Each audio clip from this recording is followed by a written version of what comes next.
Hello dear students, তোমাদের সঙ্গে আজকে আমার থার্ড ডে, অর্থাৎ আজকে আমার 3 নম্বর ক্লাস তোমাদের সঙ্গে। তো পঞ্চায়েতের বাংলা কিরকম প্রশ্ন আসতে পারে এই নিয়ে তোমাদের সঙ্গে আমার দুদিন ধরেই আলোচনা হচ্ছে, বা তোমরা বিভিন্ন প্রশ্নপত্র দেখছো, আমিও তোমাদের কমেন্টস গুলো দেখছি। তোমরা সকলেই ডিটেলসে ক্লাস চেয়েছো, একদমই ঠিক। ব্যাকরণের ক্লাসগুলো করতে গেলে অবশ্যই পুরো বিষয়টা একটু ডিটেলসে জানা দরকার, কারণ যে ধরনের প্রশ্ন আসছে তাতে ডিটেলস জানাটা খুবই প্রয়োজন। ঠিক আছে, তো তোমরা সহজ ই স্টাডিতে তোমাদের ক্লাসগুলো তোমরা দেখতে থাকো। আমি তোমাদের ডেফিনেটলি প্রত্যেকটা টপিক ধরে ধরে করাবো, জাস্ট আমাকে একটু সময় দাও। প্রিভিয়াস ইয়ারের কোয়েশ্চেনগুলো আমি এই কারণে আগে করাচ্ছি, কারণ আমি চাই যে তোমরা সেখানে দেখো যে প্রশ্ন কোন কোন জায়গা থেকে আসছে বা কোন কোন চ্যাপ্টার গুলো থেকে আসছে। কখনো এক কথায় প্রকাশ করছি, কখনো অর্থ করছি, অর্থাৎ সমচ্চারিত শব্দগুলো থেকে দিচ্ছে বা সমার্থক শব্দ থেকে, কখনো বাগধারা থেকে, কখনো সন্ধি থেকে, কখনো সমাস থেকে। এইভাবে ডিফারেন্ট ওয়েতে তোমাদের প্রশ্নপত্র এসেছে। ঠিক আছে, তো এই প্রশ্নগুলো আমি এই কারণেই তোমাদেরকে করাচ্ছি, তোমাদের একদিকে যেমন প্র্যাকটিস হচ্ছে, এবং প্রশ্নগুলো যখন আমি তোমাদের সঙ্গে ডিসকাস করছি তখন কিভাবে করেছে তার উত্তরগুলো বা কি হতে পারে সেটাও কিন্তু আমি এক্সপ্লেনেশন করছি। ঠিক আছে, এক্সপ্লেন করছি তোমাদের সামনে বা এক্সপ্লেনেশন দিচ্ছি তোমাদেরকে। তো তোমরা অবশ্যই ক্লাসগুলো দেখতে থাকো, আমি ডিটেলসেও আলোচনা করব এই নিয়ে, ওরিড হয়েও না। আর প্রত্যেক দিন ক্লাস দেখো, ভালো করে কমেন্টস করো, ভালো লাগলে কমেন্টস করো অবশ্যই। চলো, আজকের যে আমরা যে কোয়েশ্চেন পেপারটা আমি তোমাদের সাথে ডিসকাস করব নাম্বার 3 ক্লাসে, কোয়েশ্চেন পেপারটা কিন্তু খুব যে সহজ এমনটা নয়। ঠিক আছে, একটু মডারেট প্রশ্নপত্র বাংলার ক্ষেত্রে। দেখো কেমন, দেখো প্রথমেই হচ্ছে সমাস নির্ণয় করো। প্রথমেই দিয়েছে যে সমাস নির্ণয় করো। দেখো সমাস তো আমরা এর আগেও করেছি, আমি আগের দিনই তোমাদেরকে বলছিলাম যে দ্বিগু সমাসের ক্ষেত্রে একটা সংখ্যার বিষয় আছে। তোমরা বলতে পারো আমি তো কোনো এক্সপ্লেন করিনি সেইভাবে। তো দ্বিগু সমাসের ক্ষেত্রে যে তোমার কি বলে যে সংখ্যার যে বিষয়টা রয়েছে, তখন যেহেতু কোনো এক্সাম্পল দিইনি তাই তোমরা বুঝতে পারোনি, কিন্তু আজকে আমি তোমাদেরকে দেখাচ্ছি যে কি বিষয়টা। দেখো এখানে বলেছে কি, প্রশ্নটা বলছে তেপান্তর, তাই তো, তেপান্তর ত্রিপ্রান্তরের সমাহার। এই সমাহার বিষয়টা যখনই আসবে সেটা কিন্তু অবশ্যই কি হবে, সেটা কিন্তু অবশ্যই হচ্ছে তোমার দ্বিগু সমাস হবে। ঠিক আছে, এবার অ্যাকচুয়ালি মানে কি, 3। এই যে একটা সংখ্যার বিষয় আসছে 3, তাই জন্য এক্ষেত্রে উত্তরটা হবে কি, দ্বিগু সমাস। ঠিক আছে, তাহলে এই যে 3 বিষয়টা এলো, এক্ষেত্রে উত্তরটা হচ্ছে অবশ্যই দ্বিগু সমাস। ওকে, এবার অব্যয়ীভাব সমাস আর কর্মধারয় সমাস, এটা আমি বলেছি, আবার আলোচনা করতে করতে তোমাদের সঙ্গে ডেফিনেটলি বলবো, বা ডিটেল যখন শুধুমাত্র সমাসের ক্লাসগুলো করাবো তখন আমি ডিটেলসে আরো আলোচনা করব। ঠিক আছে, আচ্ছা কেন এটা হয়েছে, যেমন ধরো আমি এক্ষেত্রে আর একটা উদাহরণ দিতে পারি। যেমন দেখো এখানে প্রশ্ন থাকতে পারে সেতার, মূলত সেতারে 3টে তার থাকে, তাহলে 3 তারের সমাহার, বিষয়টা এমন হলো। ঠিক আছে, ধরো আরেকটা আমি বলছি যে পঞ্চভূত, অনেক সময় এটা থাকে, তাহলে এক্ষেত্রে উত্তর হবে পঞ্চভূতের সমাহার, মানে 5টা ভূত। ঠিক আছে, পঞ্চভূতের সমাহার। এই ভূত কিন্তু সেই ভূত নয় যেটা আমাদের ইন্দ্রিয় বলো বা আমাদের জীবনের সঙ্গে জড়িত যে বিষয়টা, সেটাকেই আমরা পঞ্চভূত বলে থাকি। ঠিক আছে, এটা নিয়ে আরো ডিটেলসে আলোচনা আছে, এগুলো তোমাদের যেহেতু টপিক বহির্ভূত, তো কখনো সময় পেলে অবশ্যই এগুলো বলবো। তো দ্বিগু সমাস, তো দ্বিগু সমাসে হচ্ছে আমি আগেই বললাম যে একটা সংখ্যার বিষয় আছে। ঠিক আছে, নেক্সট কোয়েশ্চেন নাম্বার 2, চালাক চতুর, যে চালাক সেই চতুর। আচ্ছা, এবার বিষয়টা হলো কর্মধারয় সমাস। ঠিক আছে, এই সমাসটা হচ্ছে কর্মধারয় সমাস। কারণ কি, আমরা বলেছিলাম বা আমি তোমাদেরকে বলেছিলাম যে তৎপুরুষ সমাসে দেখো বিভক্তি লোপ পাচ্ছে। কোথায় লোপ পায় সেটাও আজকে দেখাবো। বিভক্তি লোপ পায়, তৎপুরুষ সমাসে বিভক্তি লোপ পায়, কারকের সম্পর্ক রয়েছে, কারকের সম্পর্ক আছে। ডিটেলস নিয়ে আমি জানি তোমাদের খুবই সমস্যা হচ্ছে এইভাবে বললে, কিন্তু তোমরা একটু ওয়েট করো, আমি প্রত্যেকটা ক্লাসই করাবো। কারকের সম্পর্ক রয়েছে। দ্বিগু সমাস, সংখ্যা। বহুব্রীহি সমাসে বলেছিলাম যে ব্যক্তি বা বস্তুর বর্ণনা রয়েছে, বস্তুর বর্ণনা। আচ্ছা, এখানে উত্তর কি? কর্মধারয়। কর্মধারয়, যেখানে আমি বলেছিলাম দেখো বিশেষ্য বা বিশেষণ পদ, বা বিশেষণ পদের একটা ভূমিকা রয়েছে। দেখো এখানে বলছে চালাক চতুর। চালাক চতুর মিন্স কি? যে চালাক সেই চতুর। তাহলে এখানে চালাক এবং চতুর কোনো একজন মানুষের জন্য বলা হয়েছে, এই দুটোই কিন্তু বিশেষণ পদ। তাই জন্য এটা কি হবে? অবশ্যই এটা হবে কর্মধারয় সমাস। তাহলে উত্তর হবে 2 এর সি, এটা হচ্ছে কর্মধারয় সমাস, যেখানে বিশেষ্য এবং বিশেষণ এই দুয়েরই প্রাধান্য রয়েছে। নেক্সট, নেক্সটটা দেখো, বলছে যে অন্ত্যেষ্টি ক্রিয়া। অন্ত্যেষ্টি ক্রিয়া আমরা জানি যে মানুষ মারা গেলে তার যে ক্রিয়া কার্য যেগুলো কমপ্লিট করতে হয় তার আত্মার শান্তির জন্য অন্ত্যেষ্টি ক্রিয়া। তো এই অন্ত্যেষ্টি ক্রিয়া মানে অন্ত্যেষ্টি বিষয়ক ক্রিয়া। ঠিক আছে, এই যে বিষয়ক, এই বিষয়কটা হচ্ছে একটা মধ্যিখানের পদ, যেটাকে আমরা মধ্যপদ বলে থাকি। এই মধ্যপদটা দেখো, এটা আমরা ব্যাসবাক্য করছি যখন, তখন কাজে লাগছে। যখন আমরা ব্যাসবাক্য করছি তখন কাজে লাগছে, কিন্তু পরবর্তীকালে আমাদের কিন্তু এটা কাজে লাগে না। পরবর্তীকালে আমাদের এটা কাজে লাগে না। কখন কাজে লাগে না? ধরো আমি বললাম যে এখানে ধরো আমি বলছি এখানে যে সমাস, যেটা মানে সমাসবদ্ধ পদ যেটা বেরোচ্ছে অন্ত্যেষ্টি ক্রিয়া, তো সেই অন্ত্যেষ্টি ক্রিয়াতে কিন্তু এই বিষয়ক শব্দটা নেই।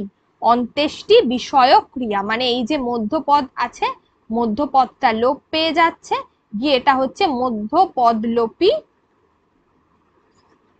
কর্মধারয়। এই যে মধ্যপদলোপী কর্মধারয়। ঠিক আছে, তাহলে এটা হলো মধ্যপদলোপী কর্মধারয়।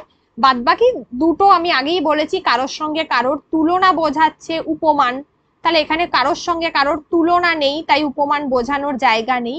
রূপক, রূপক তোমার কি বলে, প্রশ্নপত্রে বেশ কিছু স্পেলিং মিস্টেক আছে, যারা প্রশ্ন করেছে, এটা তো আমাদের মেন অবশ্যই পঞ্চায়েতের প্রশ্ন থেকে নেওয়া হয়েছে, তো এটা চেক করে নেবে। রূপক স্পেলিং রয় দীর্ঘ। আচ্ছা, এখানে হচ্ছে কোনো বাস্তব মানে অভেদ কল্পনা করা হচ্ছে, কোনো কল্পনা করা হচ্ছে, তখন সেটা হচ্ছে রূপক কর্মধারয়। এখানে সেটাও হবে না। সম্বন্ধ তৎপুরুষ, কারোর সম্পর্কে বলছি, সেটাও হবে না, সেক্ষেত্রে বিভক্তি লোপ পাবে, এখানে কোনো বিভক্তি লোপ পায়নি। তাই জন্য অন্ত্যেষ্টি বিষয়ক ক্রিয়া মাঝখানের যে পদটা সেটা লোপ পাচ্ছে বলে উত্তর এখানে মধ্য পদলোপী কর্মধারয় সমাস। যেমন ধরো আমি আর একটা বলছি, সাপোজ এটার একটা উদাহরণ দিয়ে, জয়ধ্বনি। জয়ধ্বনি মানে হচ্ছে জয় সূচক ধ্বনি। ঠিক আছে, এই যে সূচক, এটা হচ্ছে মধ্যপদ, দেখো লোপ পেয়েছে জয়ধ্বনিতে, এটা হচ্ছে মধ্যপদলোপী কর্মধারয় সমাস। নেক্সট, নাম্বার 4,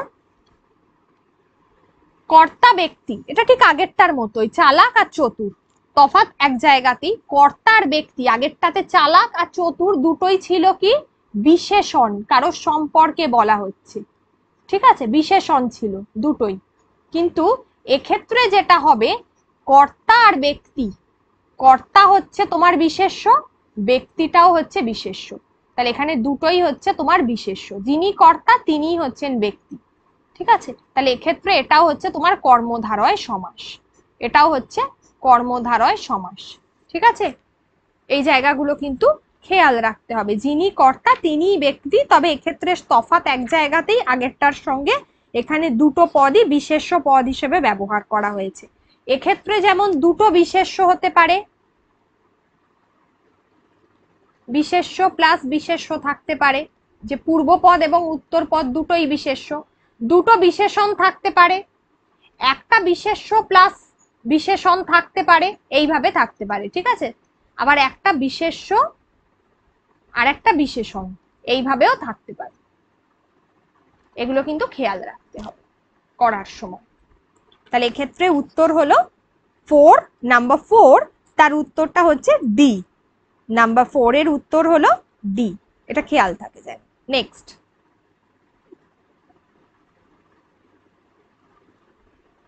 ভালো লাগলে কিন্তু তোমরা অবশ্যই চ্যানেলটাকে সাবস্ক্রাইব করবে এবং ক্লাসের জন্য তোমরা কিন্তু কল করতে পারো এই নাম্বারে, ঠিক আছে। তোমাদের স্ক্রিনে যে নাম্বারটি দেখা যাচ্ছে সেখানে অবশ্যই কল করতে পারো। নেক্সট, রত্নাকর। দেখো, রত্নের আকর, রত্নর সঙ্গে রিলেটেড, কিসের আকর? রত্নের আকর, ঠিক আছে। এখানে কি, ঠিক আছে, কিসের, তো এখানে কি দিয়ে বলছে, তো এখানে দেখো রত্নের আমরা যখন বিভক্তি করি, তো রত্নের অর্থাৎ এই যে র বিভক্তি আছে, তো তো যখন আমরা বিভক্তিটা দেখো, আমরা যখন ব্যাসবাক্য করছি বা যখন আমাদের সমাসবদ্ধ পদটা যখন ব্যাসবাক্য করছি তখন বিভক্তি আছে। রত্নের আকর, যেখানে এটা তো ব্যাসবাক্য, তো এটাতে কিন্তু বিভক্তি আছে, বিভক্তি আছে।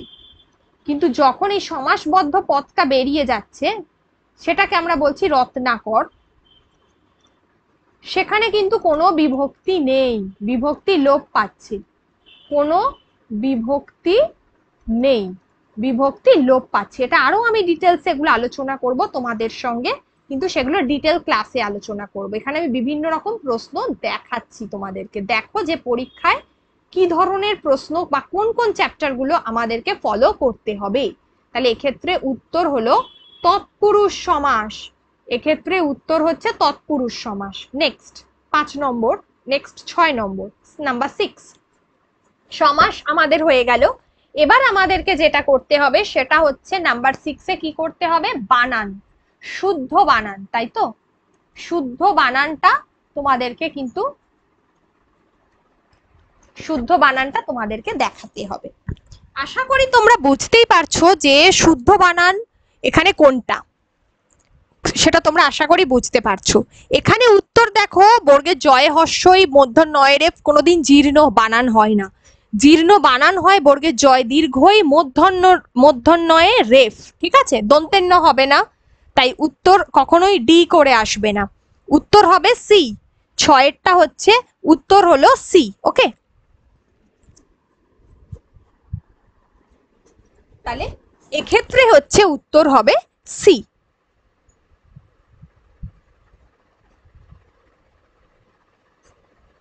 উত্তর হচ্ছে সি, ঠিক আছে।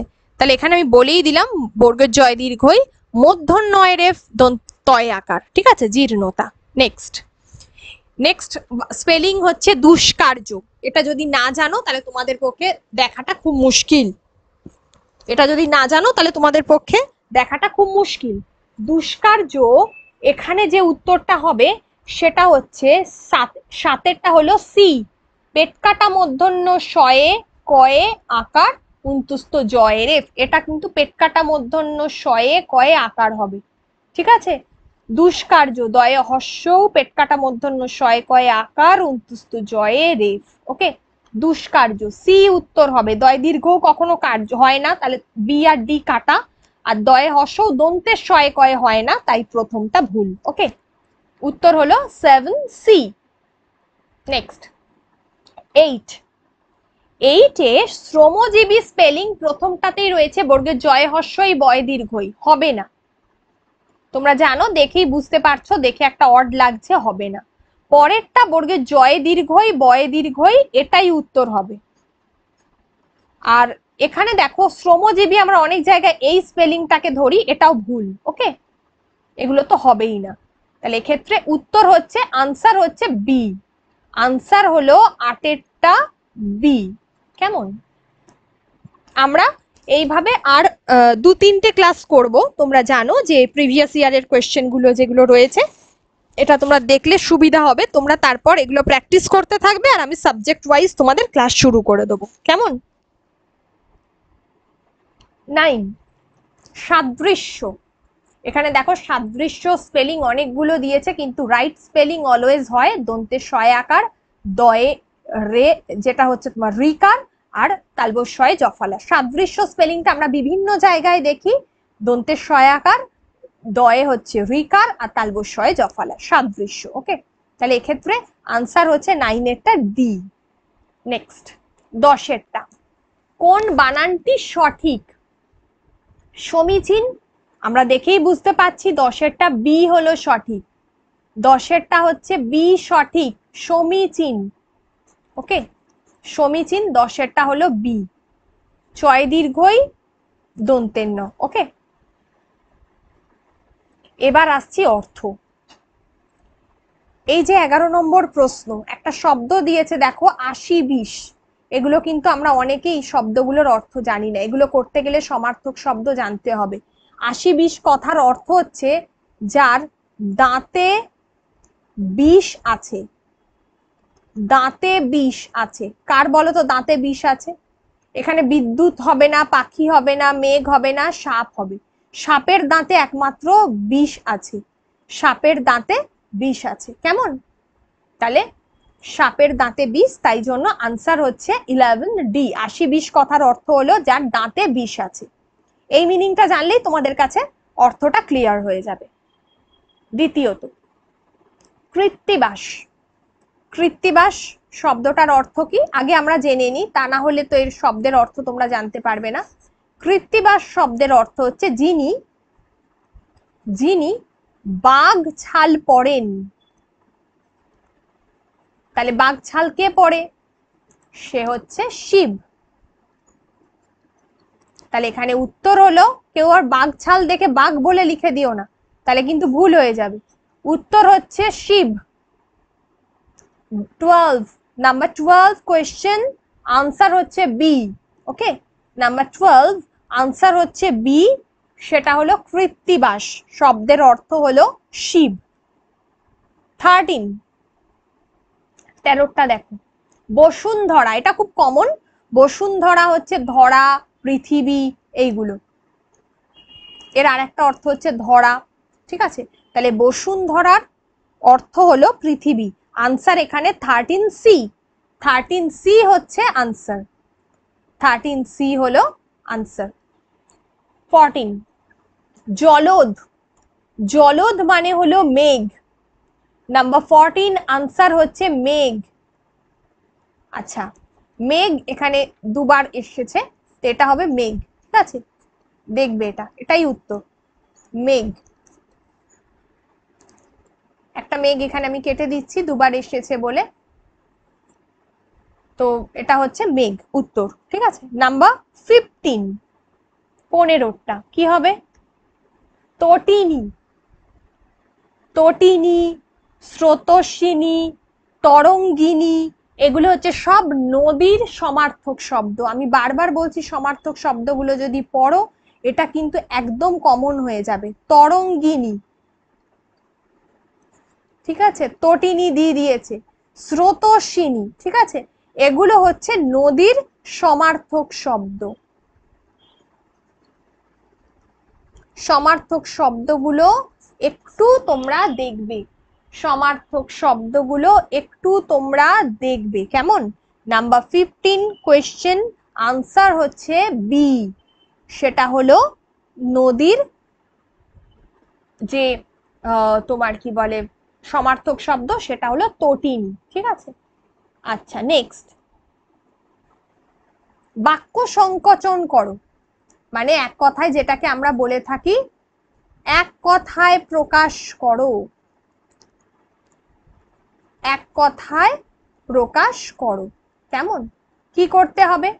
যা উচ্চারণ করা যায় না, যা উচ্চারণ করা যায় না তাকে আমরা বলি অনুচ্চার্য। যা উচ্চারণ করা যায় না যাকে আমরা বলি অনুচ্চার্য। এখানে উত্তর হবে এ, উত্তর হবে অনুচ্চার্য। আর দুরাচার্য কথার অর্থ হচ্ছে যা উচ্চারণ করা কষ্টকর। যা উচ্চারণ করা কষ্টকর সেটা হচ্ছে দুরাচার্য, এগুলো কিন্তু খেয়াল রাখতে হবে। অনুচ্চার্য কিছু হয় না, উপরের কোনোটি নয়, এগুলো হবে না। তাহলে আমি বলেই দিলাম প্রথমটার উত্তর কিন্তু এ, ঠিক আছে, মানে 16 এর উত্তর হচ্ছে এ, কিন্তু পরের মিনিংটাও আমি বলে দিচ্ছি। পরীক্ষায় হয়তো বললো যা উচ্চারণ করা কষ্টকর, ঘুরিয়ে দিল বিষয়টাকে, তখন কিন্তু উত্তর হবে দুরাচার্য। আমাদের সবকটা অপশনকে এক্সপ্লেনেশন দিয়ে দিতে পারলে সেটাই ভালো হবে তোমাদের জন্য, ঠিক আছে, বা আমাদের শিখে রাখতে হয়। নেক্সট 17, 17 মানে ঋষির মতো, অর্থাৎ ঋষির কি বলবো, মানে ঋষির তুল্য যেটাকে আমরা বলে থাকি। ঋষভ, এই যে ঋষভ শব্দটা দিয়েছে, এই ঋষভ শব্দটার অর্থ হচ্ছে, ঋষভ শব্দটার অর্থ হলো শিব, ষাঁড়, তারপরে হচ্ছে রুদ্র। তাই জন্য এখানে ঋষভ তো হবে না, ঋষি তুল্য বলে কিছু হয় না, ঋষি তুল্য আর ঋষি কল্প, উত্তর হবে এখানে ঋষি কল্প, যিনি হচ্ছেন তোমার ঋষির মতো। ঋষির মতো হলো ঋষি কল্প, উত্তর এখানে সি হবে, আনসার সি হবে। আর যজ্ঞের পুরোহিত মানে তোমরা সবাই জানো যে ঋত্বিক, যজ্ঞের পুরোহিত সেটা হলো ঋত্বিক, ঠিক আছে। তাহলে ঋষির মতো 17, আনসার হচ্ছে সি, 17 আনসার হচ্ছে সি, সি আনসার। ওকে, খেয়াল রাখবে এটা, ঋষি তুল্য করে আসবে না কেউ, ঋষি তুল্য বলে হয় না, ঋষির মতো, ঋষি তুল্য আর ঋষি কল্প মিনিংটা একই, কিন্তু তুল্য বলে ওটা ভালো অর্থে বোঝায় না, ঋষি কল্প হবে, ঠিক আছে। উত্তর একমত হওয়ার ভাব, একমত হওয়ার ভাব, উত্তর হবে ঐকমত্য, সি হবে, স্পেলিং সি কারেক্ট, সি স্পেলিংটা কারেক্ট, বি এরটা কারেক্ট নয়, তাই ওটা হবে না। এটা এটা কিন্তু এক কথায় প্রকাশ, ঠিক আছে, এটা এক কথায় প্রকাশ, কিন্তু এর সি হচ্ছে স্পেলিংটা কারেক্ট, সেই জন্য সি উত্তর হবে। একমত্ত, ঐকমত্য, একমত্ত এগুলো কিচ্ছু হবে না, ঐকমত্য হবে, কিন্তু ওই ক ম তয় ফল, ঠিক আছে, এটা কারেক্ট স্পেলিং। নেক্সট, কোনো কিছুতেই যে ভীত নয় সে হলো অকুত ভয়, যে কোনো কিছুতেই ভীত নয় সে হচ্ছে অকুত ভয়। নাম্বার 19 উত্তর হলো এ, নাম্বার 19 উত্তর হলো এ, অকুত ভয়। ওকে, নির্ভয় হবে না, বীর সাহসী এগুলো কিছুই হবে না। অনুকরণ করা যায় না যাহা, যা অনুকরণ করা যায় না সেটা হবে অননুকরণীয়, করণীয়, অনুকরণীয়, অনুকরণ করা যায়, যাকে অনুকরণ আমরা করি সেটা অনুকরণীয়, বাট অননুকরণীয় হচ্ছে তোমার যেটা অনুকরণ করা যায় না, এইটা হলো উত্তর। তাহলে আনসার হচ্ছে সি, নাম্বার 20 আনসার হলো সি। এগুলো প্লিজ তোমরা একটু দেখো, আর অবশ্যই আজকের প্রশ্নটা একটু মডারেট আছে, ক্লাসের শেষে কমেন্টস বক্সে তোমরা কমেন্টস করে দেবে যে তোমাদের কেমন লেগেছে আজকের প্রশ্নগুলো। এটা মুর্শিদাবাদের পঞ্চায়েতের নির্মাণ সহায়কের একটা প্রশ্ন উত্তর সেট। এই প্রশ্নটা কিন্তু তুলনামূলক বাংলার প্রশ্নটা না পড়ে গেলে মডারেট, ঠিক আছে, খুব যে সহজ এটা বলা যায় না, গতকালের মতো অতটা সহজ নয়, যার জন্য বিশেষ করে এক কথায় প্রকাশগুলো, অর্থগুলো। 21 সন্ধি বিচ্ছেদ করো। 21 অনেকে কি করে, ঢাক যুক্ত ঈশ্বরী করে দিয়ে চলে আসে পরীক্ষার খাতায়, ঢাক যুক্ত ঈশ্বরী, অর্থাৎ যেটা হচ্ছে এই যে বি এর অপশনটা, এটা কিন্তু একদম ভুল, এটা হবে না, উত্তর হবে ঢাকা, উত্তর হবে ঢাকা, ঠিক আছে, ঢাকা, ঢাকা যুক্ত ঈশ্বরী, ঢাকেশ্বরী। তাহলে আনসার 21, আনসার হচ্ছে সি, আনসার হচ্ছে C, correct answer C, Dhaka যুক্ত ঈশ্বরী। নেক্সট, জগবন্ধু জগৎ যুক্ত বন্ধু, এটা কিন্তু জানি আমরা সকলেই। নাম্বার সি 22, নাম্বার হচ্ছে সি 22, সি উত্তর জগৎ বন্ধু, জগৎ যুক্ত বন্ধু। আন্না, আন্না হলো সরি 23, আর যুক্ত না, আন্না হচ্ছে এ। 23 আনসার হলো এ, 23 আনসার হচ্ছে এ, সেটা হলো আর না, আন্না। ঠিক আছে, এটাই হচ্ছে আনসার।